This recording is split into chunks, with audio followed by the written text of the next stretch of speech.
Bwana Yesu asifiwe. Mtu wa Mungu aliye hai, ninakusalimu katika jina la Bwana Yesu Kristo.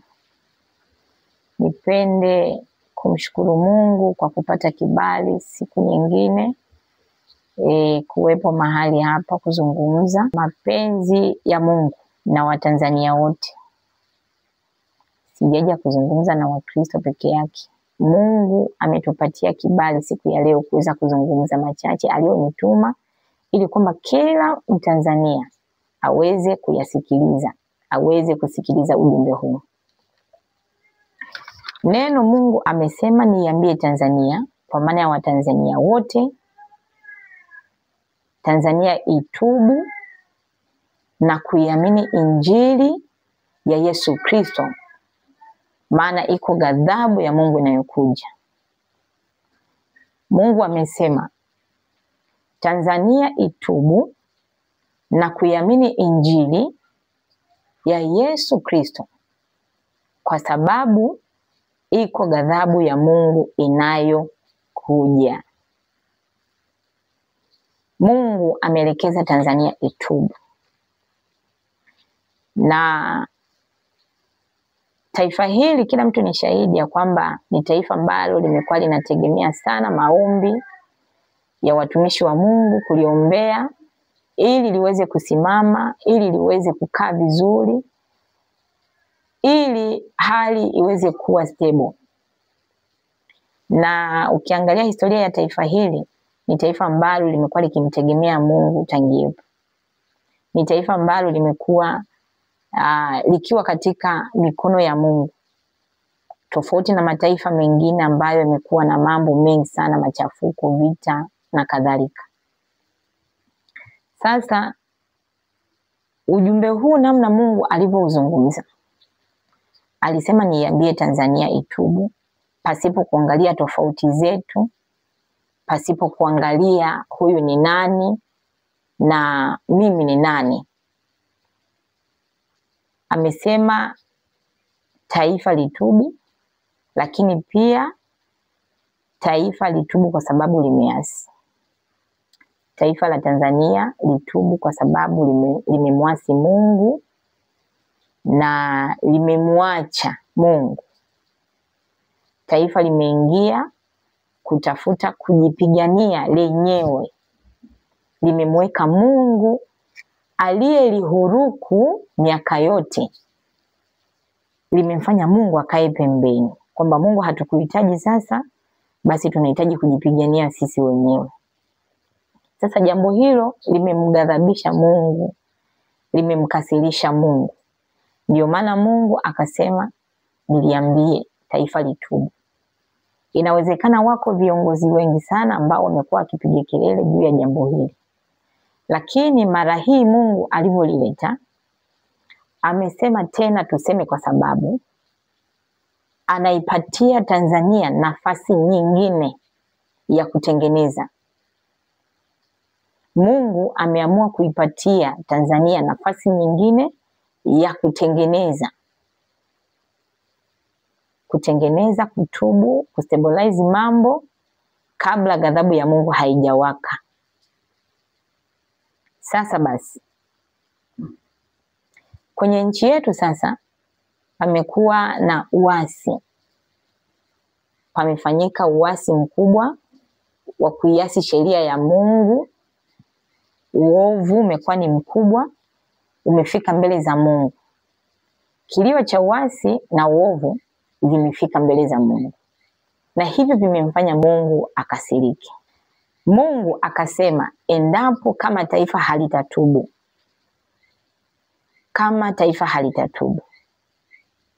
maana amesema taifa litubu, lakini si kutubu tu, litubu na liache njia zake mbaya. Amesema taifa litubu na liache njia zake mbaya. Ni kila Mtanzania anayejijua kwamba mimi ni Mtanzania, nina nafasi, nina mchango wa kusababisha taifa hili liweze kwenda vizuri, taifa hili liweze kwenda vibaya. Mungu amesema wote tutubu na kugeuka na kuacha. Sasa basi, kama hatutatubu, Mungu kuna neno alilosema. Amesema atakiondoa kinara chake ndani ya nchi yetu. Kama hatutatubu na kuacha mipango mibaya, amesema atakiondoa kinara chake ndani ya taifa hili. Na kinara hicho kikiondoka, kitakachofuata ni ghadhabu ya Mungu. Ataruhusu Watanzania tupigane wenyewe kwa wenyewe. Ataruhusu tuuane wenyewe kwa wenyewe. Lakini pia ataruhusu Tanzania kugeuka na kuwa uwanja wa vita kama hatutatubu na kuacha.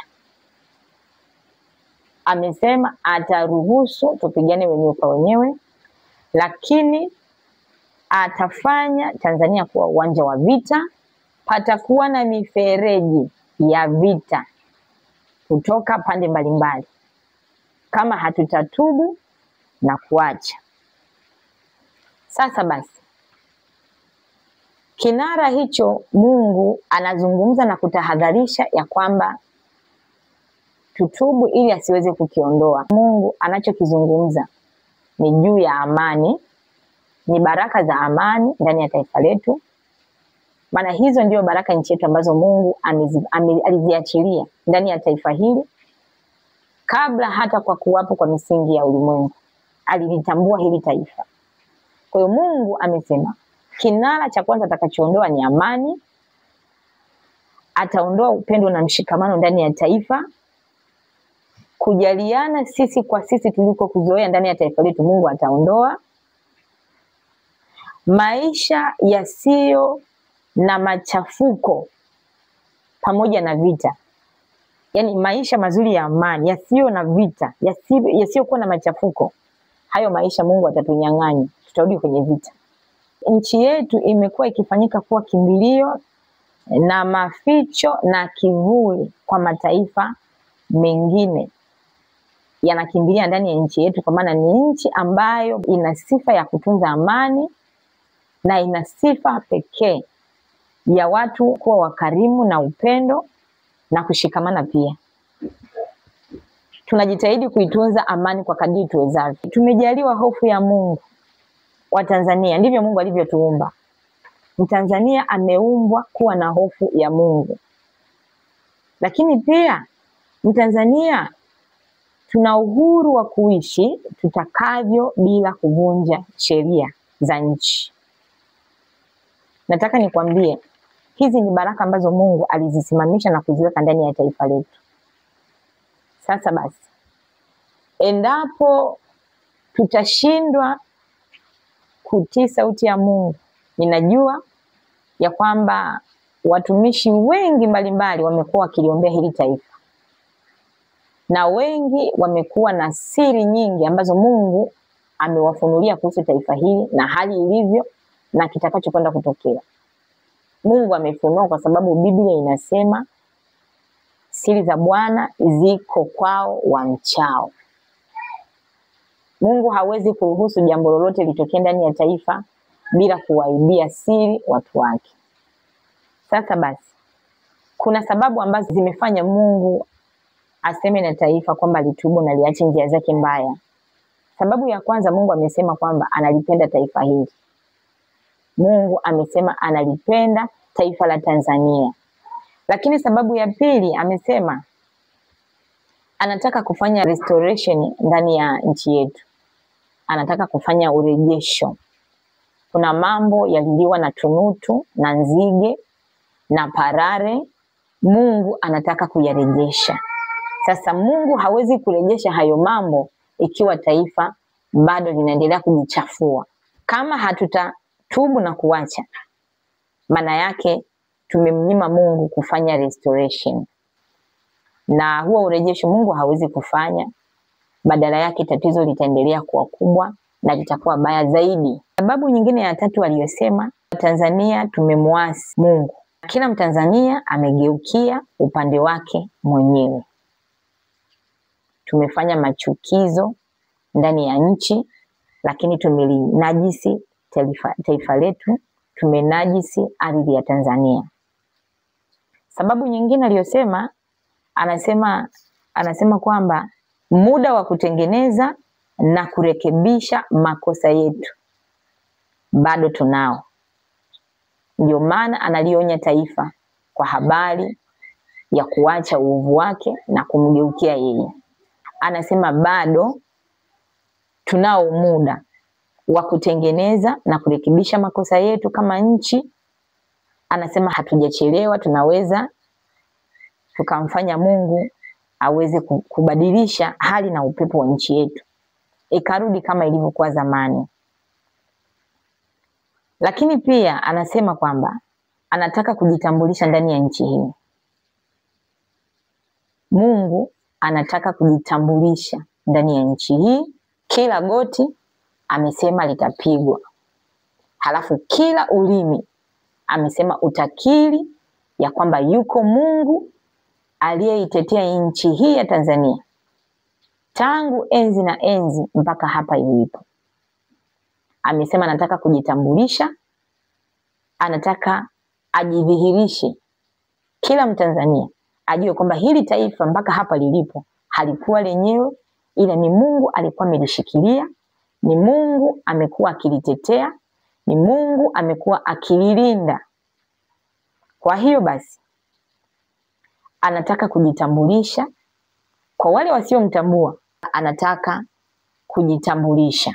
Alipoiumba nchi hii ya Tanzania, aliachilia kinara, yani baraka ndani ya taifa hili. Yani kwa maana uwepo wake ulionekana ndani ya Tanzania kimatendo. Mungu amedhihirika kwa njia nyingi ndani ya taifa letu, ametutetea kwenye mambo mengi sana, ambapo hizo baraka nimezitaja kama amani, upendo na mshikamano, uhuru wa kuishi utakavyo ili mradi usivunje sheria na taratibu za nchi, maisha yasiyo na machafuko, vita sisi kwetu kulikuwa hakuna, na mambo mengine mengi. Hizo ni sababu Mungu alizoniambia ya kwamba ni kwa nini anataka taifa hili litubu. Analipenda sana, amesema analipenda hili taifa, hataki liangamie, lakini anataka kufanya urejesho ndani ya taifa hili.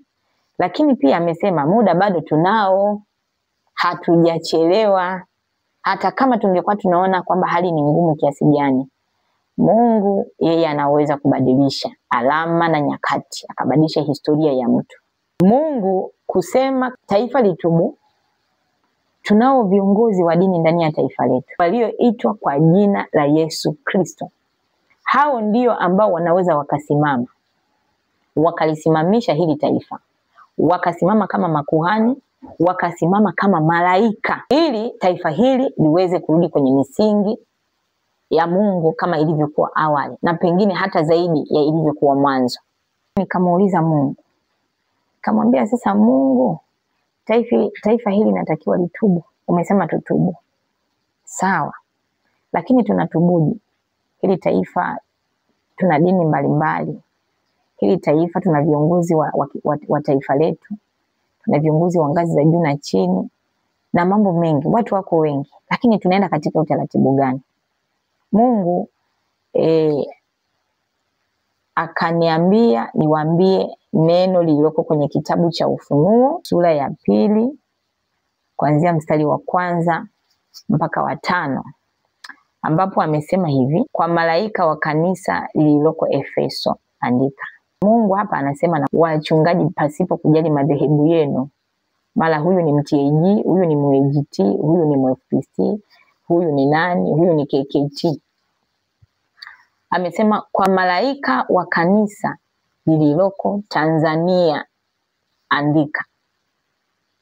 Anasema haya ndiyo anenayo azishikaye hizo nyota 7 katika mkono wake wa kuume, yeye aendaye katikati ya vile vinara 7 vya dhahabu. Anasema naye ajua matendo yako na taabu yako Tanzania, na subira yako, na ya kuwa huwezi kuchukuliana na watu wabaya. Tena umewajaribu wale wajiitao mitume, nao sio, ukawaona kuwa waongo. Tena ulikuwa na subira na kuvumilia kwa ajili ya jina langu, wala hukuchoka. lakini ninalo neno juu yako, ya kwamba umeuacha upendo wako wa kwanza. Basi kumbuka ni wapi ulikoanguka, ukatubu, ukayafanye matendo ya kwanza. Lakini usipofanya hivyo, naja kwako, nami nitakiondoa kinara chako katika mahali pake usipotubu. Wachungaji wetu ndio watu ambao